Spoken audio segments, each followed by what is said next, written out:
Hello, எங்கடா load இறக்கியாச்சா? இதோ இறக்கிட்டாக்கண்டா வரேன். சீக்கிரமாக வாடா, அடுத்த சவாரியோடு போகணும். இதோ இறக்கியாச்சுடா, இன்னொரு கொஞ்ச நேரம் வந்துடுறேன். சரி, சீக்கிரம் வந்துட்டு கால் பண்ணு.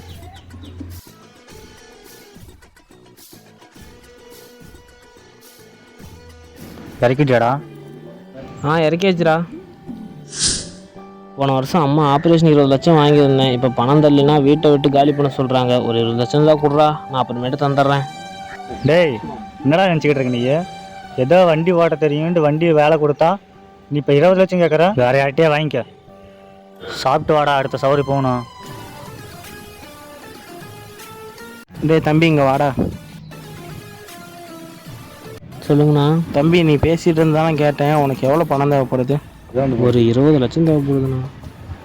தம்பி, எனக்கு தெரிஞ்ச இடத்துல ஒரு கிட்னிக்கு 2 கோடி தராங்க. நீ ஒத்துக்கிட்டீங்கன்னா உன் பிரச்சனையெல்லாம் தீர்த்துக்கலாம். கிட்னி இல்லாமல் எப்படிண்ணா? அதெல்லாம் பயப்படாத. இப்போல்லாம் பிறக்கிற குழந்தையே கிட்னி இல்லாமல் தான் பிறக்குது. தம்பி, ஒரு கிட்னி இல்லாமல் எத்தனை பேர் வர்றாங்க தெரியுமா? ஒரு கிட்னி 2 கோடி. அப்புறம் நீயே முடிவு பண்ணிக்க. பணம் கண்டிப்பாக கொடுத்துருவீங்க? அதெல்லாம் கொடுத்துருவோங்க.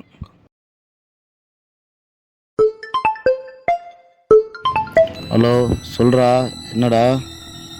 அண்ணே, இங்கே ஒருத்தன் மாட்டியிருக்கானா, வந்தீங்கன்னா உடனே தூக்கிட்டு போயிடலாம். நீ எங்கே இருக்குன்னு சொல்லு, லொக்கேஷன் அனுப்பு, நான் 10 நிமிஷத்தில் வந்துடுறேன். நான் இங்கே வளையப்பட்டில் தான் இருக்கிறேன், உடனே வந்துடு. சரி, அங்கேயே இரு, நான் வந்துடுறேன்டா.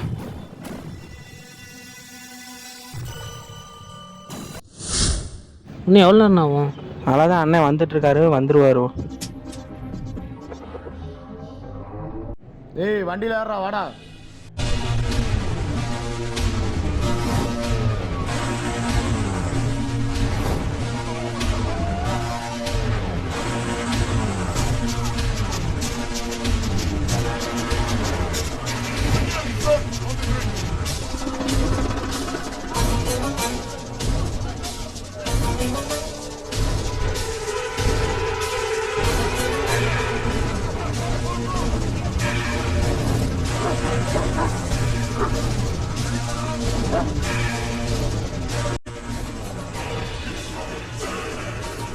தம்பி, இறங்கி வா தம்பி.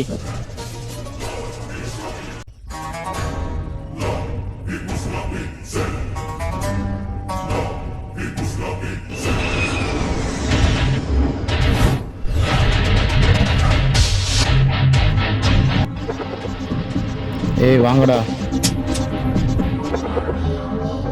ஹாஸ்பிட்டல்னு சொன்னீங்க, இங்கே தான் ஆப்ரேஷன் பண்ண போகிறோம், ஒன்றும் பயப்படாத. பணம் கண்டிப்பாக கொடுத்துருவீங்க? கண்டிப்பாக வந்துடும்.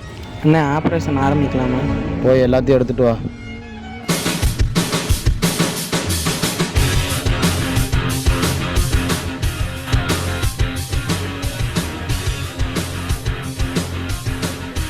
இங்கே எதுக்குண்ணா போடுறீங்க?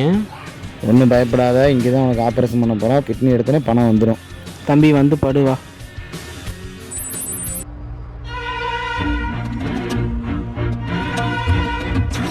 போய் மைக் ஊசி எடுத்துகிட்டு வாடா.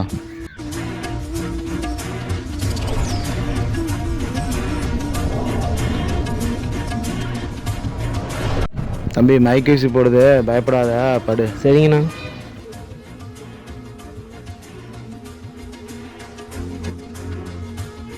டேய், அவன் கிட்னி, இதயம், கண்ணு எல்லாமே எடுறா. இது எல்லாமே எடுத்தால் செத்துருவானாண்ணா? சொல்கிறது மட்டும் செய்டா.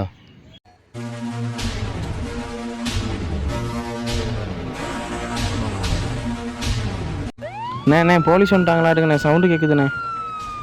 ஏய், போலீஸ் வந்துச்சுடா, வாடா போகலாம்டா. இந்த இடத்துல இருந்தாலும் மாட்டிக்குவோம். பார்த்தா ஒன்றா ஓடிடலாம், வா. ஏய், வாடா வாடா, சீக்கிரம் ஓடிடா. வண்டி என்ன?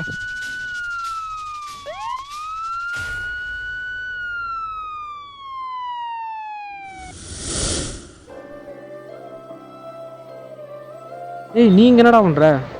கொஞ்சமாவது அறிவு இருக்காடா? ஏண்டா லூஸ் மாதிரி அவங்ககிட்ட வந்துருவியா? கிட்னி விற்கிறேன்னு வந்து படுத்துருக்கா? உங்கள்கிட்ட பணம் கேட்ட நீ இல்லைன்ட்ட, அப்புறம் என்ன பண்ணுறது? என் கிட்னி நான் விற்கிறேன். அதுக்குன்னு எவன் கூப்பிட்டாலும் வந்துருவியா? அவனுக்கு ஒரு பொய்யான குறிப்பிடா. எத்தனை பேர்த்த ஏமாத்திருக்காங்க தெரியுமா? இது மாதிரி எத்தனை பேர்த்த கூட்டு போய் அவங்களை சாவடிச்சு போட்டிருக்காங்க. ஐயோ, என் கிட்னி போச்சா? அதெல்லாம் அங்கதான் இருக்குது. அதுக்குள்ள போலீஸ் வந்து உன்னை காப்பாத்திட்டாங்க. என்னடா சொல்ற? இந்த பாரு, உன்னை கூட்டு வந்தவங்கெல்லாம் அரெஸ்ட் பண்ணிட்டு. அதை பற்றி எதுவும் தெரியாமல் பண்ணிட்டேன், நான் மன்னிச்சிடுறா. உன்னை காப்பாற்றின போலீஸுக்கு தான் நன்றி சொல்லணும். வா வா எந்திரிச்சு வா போலாம் வா. இது மாதிரி அரசாங்கத்துக்கு தெரியாமல் உடல் உறுப்புகளை விற்றாலும் வாங்கினாலும் அதுக்குன்னா தண்டனை தெரியுமா? சட்டப்பிரிவு 505 படி அவங்களுக்கு 10 வருஷம் சிறை தண்டனை, அது இல்லாமல் 2 கோடியிலேருந்து 2 மில்லியன் வரைக்கும் அவங்களுக்கு அபராதம். இதுவே குற்றம் நடக்கிறது ஒரு ஹாஸ்பிட்டலாக இருந்தால் அந்த ஹாஸ்பிட்டலில் வேலை பார்த்த டாக்டர் நர்ஸ் இவங்களுடைய உரிமங்கள் ரத்து செய்யப்படும். நீ கேட்ட 20 லட்சத்தை அவங்க வீட்டில் கொடுத்துருக்கேன், வாங்கிக்க. அரசாங்கம் எல்லாத்தையும் நம்ம நன்மைக்காக தான் செய்யும். அரசாங்கத்துக்கு தெரியாமல் ஒரு சின்ன விஷயத்தை கூட நம்ம செய்யக்கூடாது, அதை முதல்ல புரிஞ்சுக்க. ஸ்ரீ ராகவேந்திரா ஆம்புலன்ஸ். அழைக்க வேண்டிய தொலைபேசி எண் 9942994447.